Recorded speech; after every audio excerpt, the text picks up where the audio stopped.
So I own about 100 rental properties, and I'm gonna tell you the three numbers that I pay the most attention to with owning rental properties to make sure that these properties actually cash flow. And it's the 1% rule, the 70% rule, and the 75% rule. You may be able to guess what some of these are, but in this video, I'm gonna break down to you exactly what they mean and how I use them to continuously grow my rental portfolio. So most everyone knows the 75% rule. And what this means is that when you buy real estate properties, you wanna buy them at a discount, and you wanna buy them to be all in for about 75% of what the property is worth once it's fully renovated. So what does this break down and what do the numbers actually look like? So let's say there's an opportunity to buy a house for $100,000, but that house needs $50,000 of work. So your purchase and your rehab is $150,000 on that deal. So that's your all-in cost. So what is that property worth once it is fully renovated? So let's say that property is worth $200,000 once it's fully renovated. 75% of 200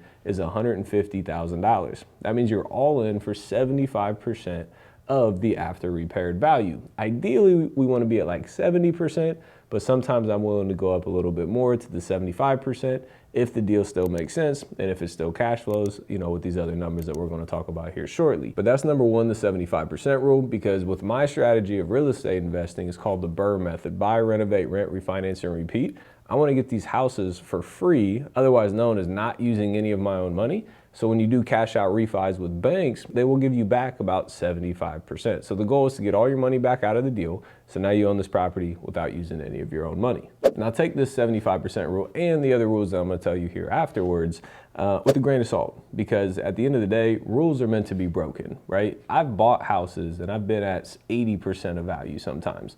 So there's a slight differences to everything I'm gonna say here, and it's a deal by deal basis. But like for the example, when it was 80% of value, it was an amazing neighborhood.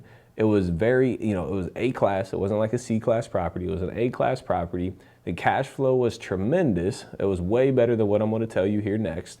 And I was willing to put a little bit of my own money into the deal because, again, banks will finance about 75%. If I'm all in for 80% on a $200,000 house, it's 5% of money that I have to put in of my money. So I was willing to put in $10,000 into this deal because great area and extremely good cash flow. So every rule I'm going to tell you here can be broken depending on the other numbers of the deal. So the next one is the 1% rule. This is probably what most people have heard of the most, the 1% rule, meaning that whatever you're all into a property for, let's say you're all into, for this example, $150,000, right? You want to be able to rent that property for about 1% of that cost per month, right? So 1% of $150,000 is $1,500 a month in rent. So ideally for this property, you want to be able to rent it for $1,500 a month. Now this is just a rough number, obviously, because we still don't know the property taxes, we don't know the insurance, we don't know if there's HOA on the property, we don't know the interest rate that you're going to get that basically determines the cash flow. So the 1% rule is just a rough number to see if this property even remotely close makes sense. You know, if you're all in for $150 and it rents for $800, that's not a deal. Move on to the next. If you're all in for $150 and the rent's, $1,200, $1,300, $1,400, yeah, let's dive a little bit deeper, look into all the numbers specifically to see if it truly actually cash flows. And the other huge variable with the 1% rule is the interest rate, because when you go to banks and get a loan for the property, they're going to charge you interest to use that money. When interest rates are extremely low, 2, 3, 4%, your cash flow is higher. When interest rates are 6, 7, 8, 9, 10%, your cash flow is lower. So if the interest rate is higher, you may have to have more rent coming in to offset that additional interest that you're going to have to pay the bank. So the third one is called the 70% rule. So for simple math, let's go through this. Let's say you own a rental property and the rent is $1,000 a month that comes in, right?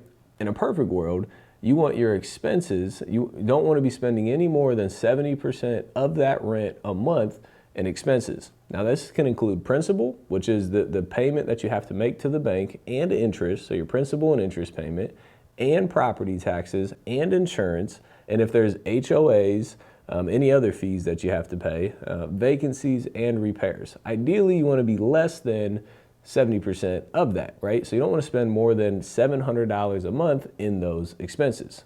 Now that 30% cushion is basically to make sure that you can actually positively cash flow and make a profit on the deal. And yes, there's going to be some times where, you have a terrible tenant and it costs you a whole bunch of money and you spend, 100% or 150% or maybe even 500% of what the rent would be, right? There's always these one-off scenarios. But when you're going into budgeting, ideally, you want to make sure that you have some cushion of profitability for those, crazy, unexpected unknowns, or for you to actually make money every single month in actual cash flow. Now remember, these are rough estimates, right? These are rough percentages. If these numbers are on your deal, I'm not saying it's 1,000% a deal, because there's other variables that come into play. Like I mentioned, the interest rate, HOA expenses, property taxes, insurance, et cetera, et cetera. For example, I own a 6-unit property and it brings in $8,400 a month, and I was all into the property for about $1 million.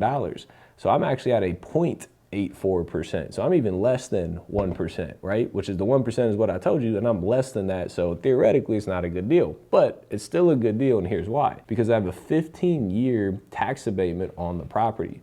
So I spend like $1,500 a year in property taxes. So that's like, what, 130 bucks a month or something like that? So I should be spending way more money on property taxes, but I have 15 years of a tax abatement where I'm gonna be paying $1,500 a month. On top of that, I bought this property years ago when the interest rates were like mid 3%.